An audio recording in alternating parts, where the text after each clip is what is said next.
जब मैं मतलब प्रदेश में लंदन में इतनी मेहनत की कि मैं सारी ज़िंदगी में इतनी मेहनत नहीं की है बच्चों के लिए ईंटें भी उठाई हैं, रंग सफेदी भी की है, और फिर ऐसे ऐसे 3-3 मंजिल से सोफे उतार के नीचे लेके आया हूँ सिर्फ बच्चों के लिए कि बच्चे खुश हो जाए।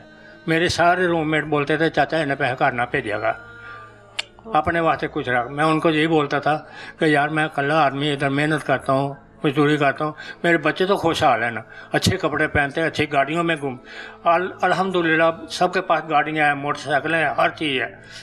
इतना मतलब शहजादों की तरह उनको पाला मैंने, शहजादों। बस एक मेरी गलती जो है ना कि एक छोटा बेटा जो है ना उसको मैंने दुबई में नहीं बुलाया, जिसकी आज मुझे सजा जो मिल रही है। छोटे बेटे को वो दुबई आना चाहता था? दुबई जाना चाहता। तो आपने क्यों ना बुलाया? बस ये बहुत लंबी कहानी है। अच्छा, ये बहुत लंबी कहानी है। उसे मैंने माफ़ी भी मांगी, उसे मैंने ये भी बोला कि बेटा मैं क़यामत के दिन जो है ना तेरा देनदार हूँ कि मैंने तेरे को दुबई नहीं दिखाया। मैंने अपने ख़ानदान के एक एक फ़र्द को दुबई बुलाया, पूरे नए मजांग समनाबाद को दुबई बुलाया। सिर्फ एक बेटा मेरा अली है, उसका नाम बब्बी प्यार से हम कहते हैं, उसको नहीं बुलाया।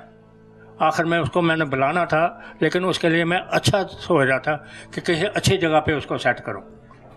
उसको मैंने इतनी दफ़ा बोला तुम इलेक्ट्रिशियन का काम सीख लो, तुम अच्छी तालीम कर लो, तुम ये फार्मेसी का काम सीख लो, हम फार्मेसी बना लेंगे। लेकिन उसने कुछ नहीं किया। स्पेशल उसको जहाज़ में बिठा के कराची भेजा तालीम हासिल करने के लिए, नहीं की उसने।